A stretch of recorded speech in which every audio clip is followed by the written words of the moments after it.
Assalamualaikum semua. Okey, bertemu saya sekali lagi. Saya Cikgu Kalsum. Okey, saya akan mengajar kamu subjek reka bentuk dan teknologi bagi tahun 4. Jadi hari ini cikgu masih nak sambung untuk topik yang pertama, amalan keselamatan. Okey. Baik, kita tengok standard pembelajaran. Okey. Standard pembelajaran kita pada hari ini 1.1.4 membincangkan amalan keselamatan di bengkel. Okey, tentang menjaga kebersihan bengkel, dan yang kedua penyelenggaraan peralatan. Okey, 1.1.5 merumuskan kesan mengabaikan amalan keselamatan di dalam bengkel. Baik, objektif pembelajaran kita pada hari ini. Pada akhir pembelajaran, cikgu harap kamu dapat yang pertama menghuraikan apakah amalan keselamatan untuk mengelakkan berlakunya kemalangan. Yang kedua, menyatakan kesan yang boleh terjadi jika mengabaikan peraturan keselamatan di dalam bengkel. Okey, jadi cikgu terus masuk. Okey, yang pertama, apakah amalan keselamatan di bengkel? Baik, kamu tengok gambar rajah tu. Ada dua gambar rajah. Yang pertama, dia tunjukkan susun atur dan kebersihan. Yang kedua, penyelenggaraan dan juga penyimpanan alatan. Okey, baik. Itu adalah amalan-amalan keselamatan yang kamu perlu amalkan semasa berada di dalam bengkel. Okey, bengkel yang selamat kita boleh lihat dari segi susun atur perabot serta penyimpanan dan penyelenggaraan alatan. Baik, apa dia amalan yang kita boleh lakukan untuk menjaga keselamatan dalam bengkel? Baik, susun atur. Okey, pastikan awak punya meja dalam keadaan teratur. Pastikan kerusi awak dalam keadaan teratur. Okey, itu tentang susun atur. Dan dalam segi kebersihan, pastikan lantai kamu sentiasa dalam keadaan bersih. Okey, bersih bagaimana? Tidak ada kekotoran lah. Okey, kekotoran bagaimana dalam bengkel? Contohnya, tidak ada bahan yang berterabur. Okey, tidak ada berlaku tumpahan minyak. Okey, itu di amalan yang kamu kena jaga. Okey, atas meja, pastikan tidak ada peralatan yang ada di atas meja apabila kamu selesai menjalankan aktiviti. Okey, jadi penting kamu jaga kebersihan dalam bengkel. Penting untuk kamu buat susun atur bengkel yang kemas dan teratur. Okey? Baik, penyimpanan dan penyelenggaraan alatan. Apa amalan yang kamu perlu lakukan? Alatan yang kamu telah gunakan, kamu perlu simpan di tempatnya. Okey? Contohlah, kamu ambil, hari itu kamu belajar, kamu gunakan gergaji. Gergaji kamu tengok, cikgu letak di papan panel. Jadi pastikan kamu simpan gergaji di papan panel. Okey, contohlah cikgu simpan hari tu tukul. Tukul di dalam ada tempat dia. Jadi kamu simpanlah dalam tempat dia. Bahan kita simpan dalam almari. Jadi kamu simpan juga di dalam almari. Okey, itu cara kita nak jaga keselamatan di dalam bengkel. Okey, jangan biarkan kita punya alatan, kita punya bahan bersepah di dalam bengkel. Okey, sebab kesan dia akan membahayakan diri kita juga, pengguna bengkel. Okey. Baik, penyelenggaraan alatan. Baik, apa dia selenggara alatan? Okey, selenggara ni maksudnya kita nak baik pulih alatan supaya kita boleh gunakan semula. Baik, dekat tangan cikgu ni, cikgu ada pegang sebilah gunting. Okey. Baik, apa yang biasa berlaku kat gunting ni? Biasa tumpul lah. Awak tengok, bilah dia ni tumpul. Okey, kita dah tak boleh nak guna, awak kata. Biasanya awak buang. Ataupun dia punya sendi kat dekat sini, dia berkarat. Itu kita nak selenggara, nak baik pulih. Bagaimana cara kita nak baik pulih? Okey. Tengok dekat situ ada contoh. Kalau gunting, dia kata yang penting sekali awak buang dulu habuk. Awak buang habuk. Okey. Jangan bahagian yang tajam ni. Okey, buanglah. Biasanya bila kita gunting ada reja-reja kain ke, buang habuk dia. Okey. Baik, kemudian gunakan titiskan minyak di sendi. Okey, dekat sendi dia ni awak titiskan minyak, bukan awak celup titiskan minyak, kemudian awak gerak-gerakkan macam ni. Okey, supaya minyak tu mengalir dan dia boleh dibuka tutup semula. Okey, biasanya kalau gunting kereta selenggara ni sebab ketat lah. Awak gunakan dah terlalu lama berkarat, dia ketat. Jadi kita nak selenggara bahagian sendi dia ni supaya boleh digunakan semula.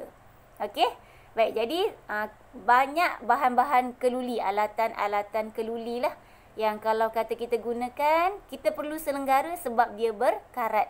Okey, cara selenggara sama. Bersihkan habuk, kita titiskan minyak. Okey. Baik, jadi alatan yang kedua, papan kekunci. Okey, komputer lah papan kekunci. Bagaimana kita nak selenggara? Dekat rumah ada papan kekunci kan? Awak tengok kalau berhabuk, awak perlu sedut guna vacuum. Bersihkan habuk dia dahulu. Jadi, langkah yang kedua, jangan titis minyak pula. Okey, apa yang kamu perlu lakukan? Kamu perlu lapkan gunakan kain yang lembap. Okey, di papan kekunci. Okey, itu cara selenggara. Yang ini 2 contoh sahaja. Jadi alatan ada macam-macam jenis alatan. Okey. Baik, seterusnya kita tengok apa kesan, apakah yang akibat dia sekiranya kamu tidak mengamalkan keselamatan dekat bengkel. Okey, apa kesan? Apa akan jadi pada kita? Okey. Contoh punca dia. Okey, kita masuk ke bengkel tanpa kebenaran guru. Awak dah tahu dah peraturan keselamatan bengkel, nak masuk bengkel kena dapat kebenaran guru. Tapi awak masuk tak ada cikgu. Kesan dia apa? Kesan dia mungkin murid akan tercedera. Okey, semasa gunakan alatan tanpa pengawasan guru. Okey.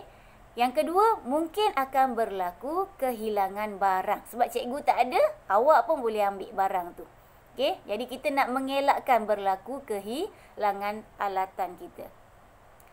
Okey, yang kedua, kita bawa beg masuk ke dalam bengkel. Awak dah tahu peraturan, tak boleh bawa masuk beg dalam bengkel. Kesan dia, ruang kerja akan jadi sempit dan aktiviti sukar dilakukan. Kita dah tahu dah, dekat dalam bengkel kita nak buat aktiviti, ruang dia biar selesa. Okay, sebab kita tengok meja kerja dia pun besar. Tapi kalau awak bawa masuk beg, jadi ruang kerja akan jadi sempit. Satu lagi, mungkin sahaja. Okay, ada yang berminat dengan alatan, masukkan dalam beg. Mungkin akan berlaku kecurian. Jadi benda tu kita nak elakkan. Okay, baik. Jadi yang ketiga, membawa keluar alatan daripada bengkel. Awak bawa keluar alatan. Tanpa kebenaran guru, bawa keluar. Okey, jadi mungkin alatan akan hilang atau rosak. Kita tak dapat nak kesan. Okey, yang keempat, awak bermain dan bergurau di dalam bengkel.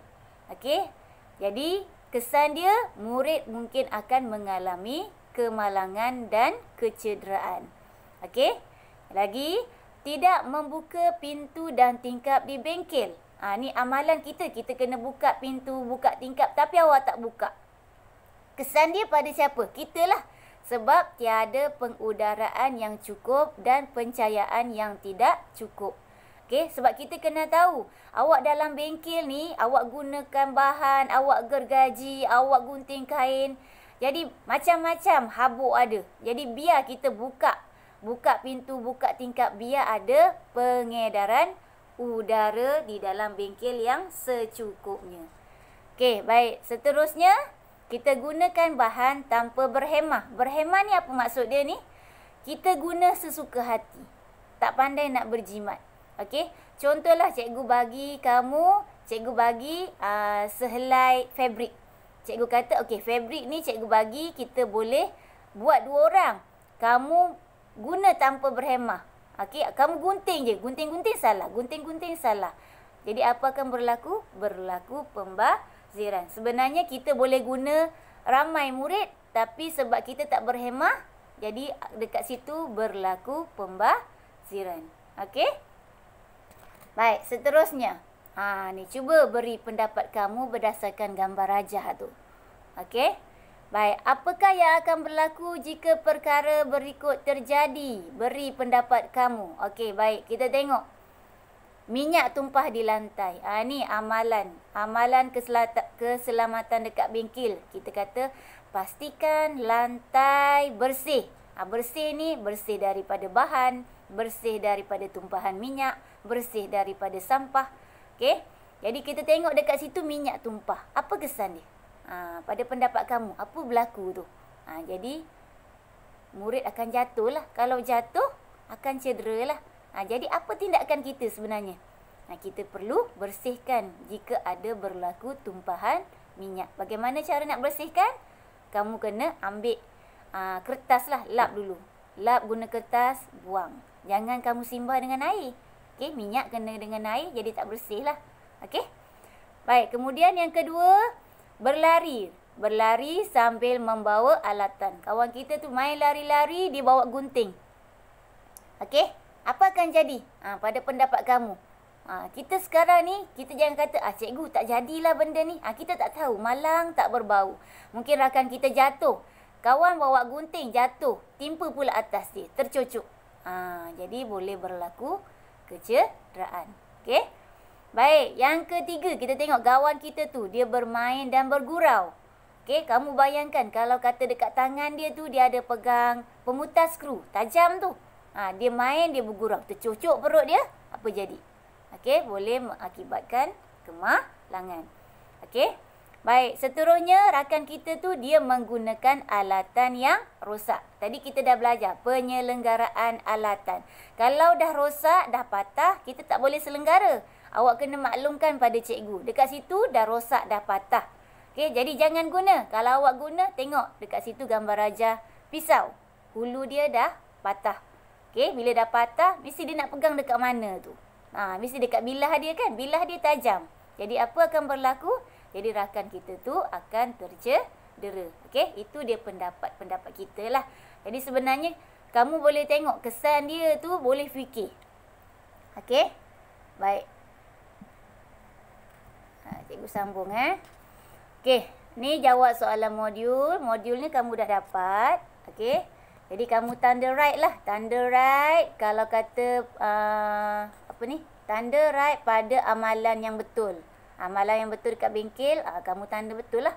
Kalau amalan tu tak betul, salah, tanda pangkah. Pandai baca kan? Okey.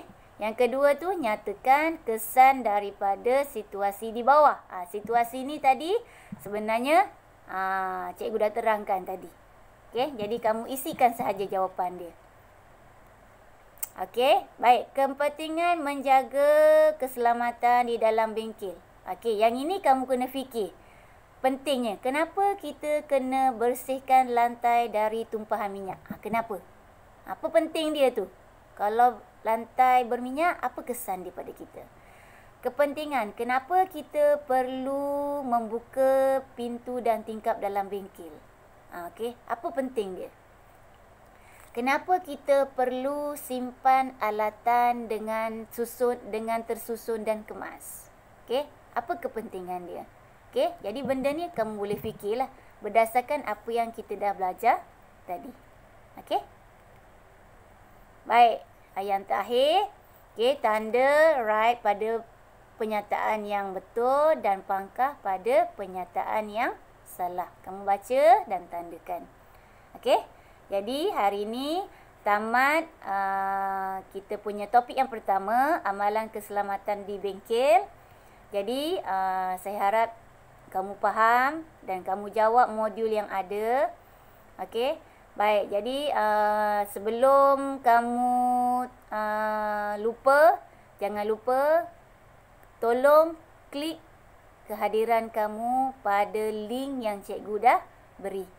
Itu penting Okey, jadi jangan lupa buat aktiviti kamu. Kalau kata tak sempat, kamu klik dulu kehadiran tu. Aktiviti ni kamu boleh buat malam ke, tak apa. Okey? Yang penting siap. Okey, jadi tamat. Kita jumpa lagi minggu hadapan. Okey? Selamat menjawab. Assalamualaikum.